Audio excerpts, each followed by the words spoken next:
Assalamualaikum warahmatullahi wabarakatuh. Nama saya Rayhan Julianda, NPM 21072 dari kelas Teknik Proyeksi B. Baiklah, di sini saya akan menjelaskan proses mengolah data panel. Pertama, kita masuk ke pengertian dari data panel, yaitu data panel sering disebut juga sebagai data longitudinal. Data ini melihat observasi beberapa variabel cross section dan memperhatikan data deret waktu yang digunakan time series. Jadi diterjemahkan dengan bahasa yang lebih mudah, data panel adalah data yang merupakan gabungan dari cross section dan time series. Contoh grup yang bisa termasuk dalam data panel diantaranya 1 negara, 2 perusahaan, 3 individu, 4 grup demografis. Data panel adalah kumpulan kuantitas yang diperoleh di beberapa individu yang dikumpulkan dalam interval waktu yang genap dan diurutkan secara kronologis. Dan langsung saja kita masuk ke data panelnya. Di sini ada terdapat data yang sudah tertera. Untuk mengolah data ke data, pertama kita copy data panelnya.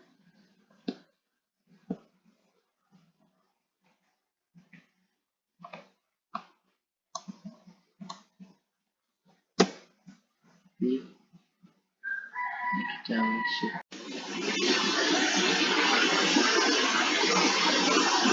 selanjutnya kita masuk ke data, pindahkan dari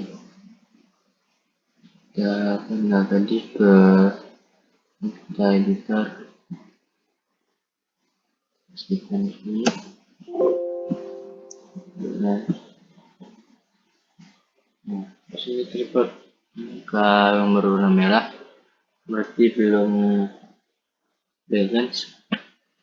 Selanjutnya kita olah dulu datanya agar menjadi balance dengan warna angka yang berwarna hitam. Dan itu kita buat labelnya terlebih dahulu. Di klik order comment.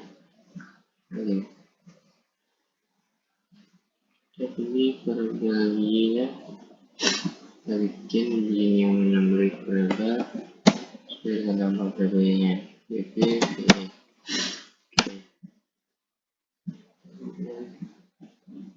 Variabel x1 dengan cara yang sama. Terus comment cut the variable from segment. Ya, ini right, mengubah right x1 dan lalu variabel x2 setelah variabel comment cut x2 nya rx2. Ini kita tentukan datanya sudah balance atau belum. Ambil statistik di setup, use longitudinal setup entities trigger set to be file data. Pilih panel ID ini, panel ID, sistem variabelnya ambil tahun, tulis year. Oke, lihat panel variabelnya sudah balance. Kita cek, dapat angka yang warna hitam di sini, dimana tandanya data panel kita sudah balance. Selanjutnya untuk Untuk menentukan data kita chat, comment, efek model atau fem, fix efek model, kita lakukan uji pemilihan model. Di pemilihan model ada uji Chow, uji Hausman, uji longitudinal matrices, GLM, uji multikolinearitas, uji heteroskedastisitas. Jadi kita masuk pada uji yang pertama, itu uji Chow. Kita masukkan komen, extract, masukkan variabel y, variabel x1, variabel x2, koma, kecil.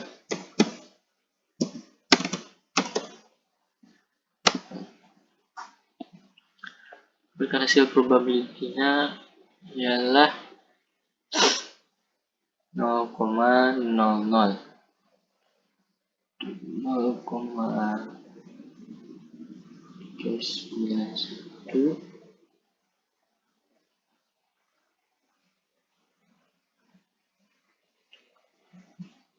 maka hasil dari ujiannya adalah M.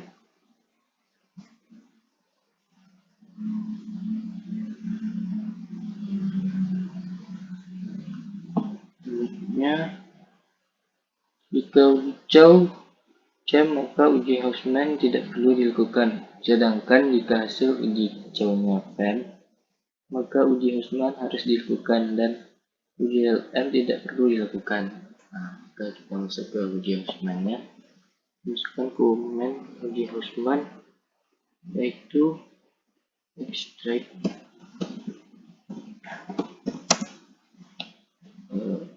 x1, depan lagi variabel y, x1, x2,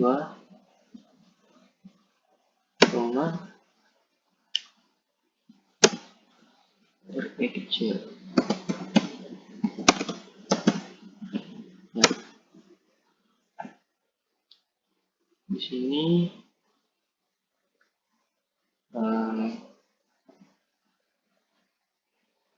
dapatkan hasil probability-nya itu 0,0125, yang berarti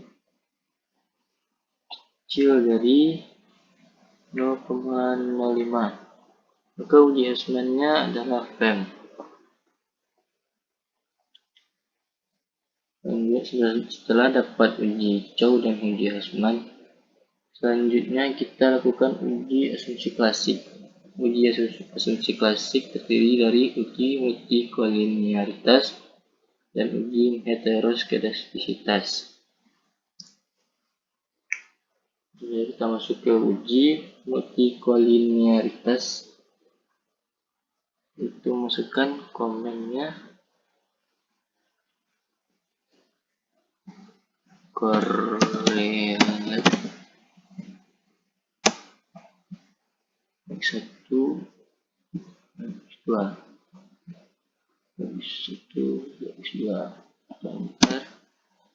Dapatkan hasil korelasi x1 dan x2 sebesar 1, yang mana lebih besar dari 0,85, bukan dari hasil multikolinearitas.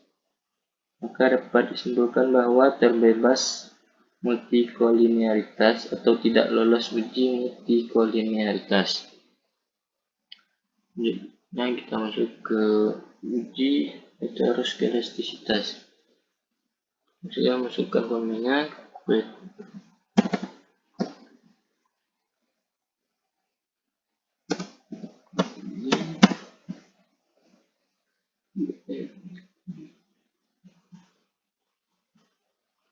dari sini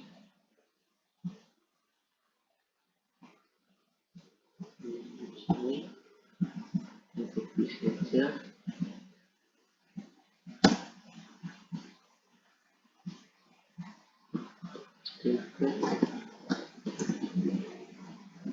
Itu pilih reg y 1x2 dan tes. Coba variabelnya berbagi kita 1 x2. Enter. Hasil probabilitas yang didapat itu 0,4385, yang mana lebih besar dari 0,05, maka tidak terjadi gejala heteroskedastisitas atau lolos uji heteroskedastisitas. Selanjutnya kita masuk pada persamaan regresi data panel. Kita ambil pada statistik, linear model, linear regression. Pada dependent variabelnya itu variabel y, PBV, dan dependent variablesnya itu variabel x1 dan variabel x2.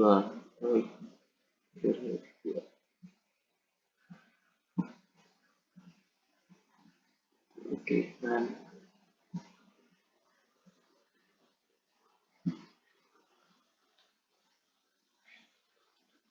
Dari sini terdapat hasil division dari x1 dan x2-nya.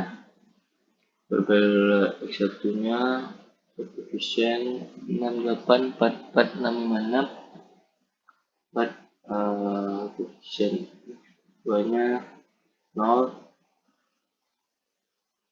coefficientnya of limit, dan konstantanya itu 11,10493. Dan ini kita masuk saja pada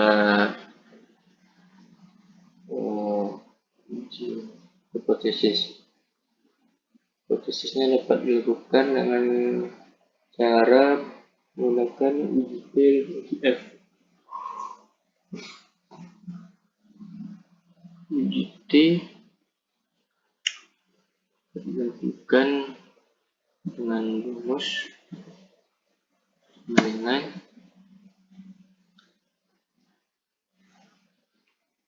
G P dan probability-nya 0,605, koma, dan regresi freedom-nya yaitu jumlah sampel dikurang 2, sampelnya ada 75, karena sini ada 15 pasang atau 15 kolom dari 5 tahun. Jadi ada 15 dikali 5 sama dengan 75, dikurang 2 dengan 73, jadi 273. Hasilnya itu 199 sekian.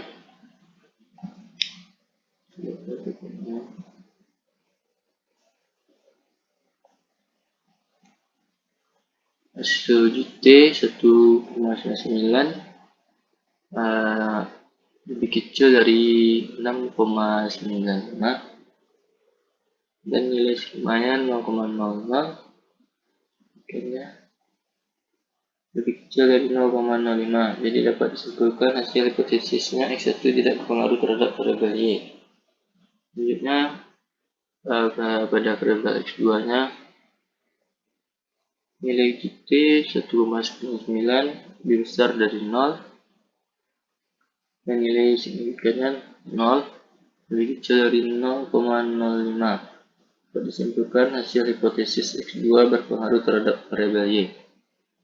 Selanjutnya kita masuk pada uji F.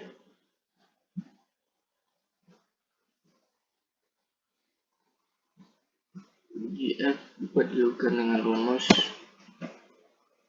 Fin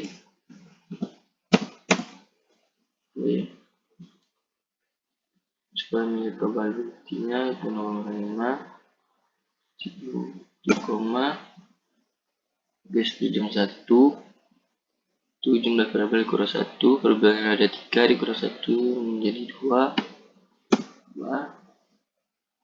koma, bersampel dikurang jumlah variabel 5 dikurang 3 sama 72. Hasilnya adalah 3,123 sekian. Jadi kita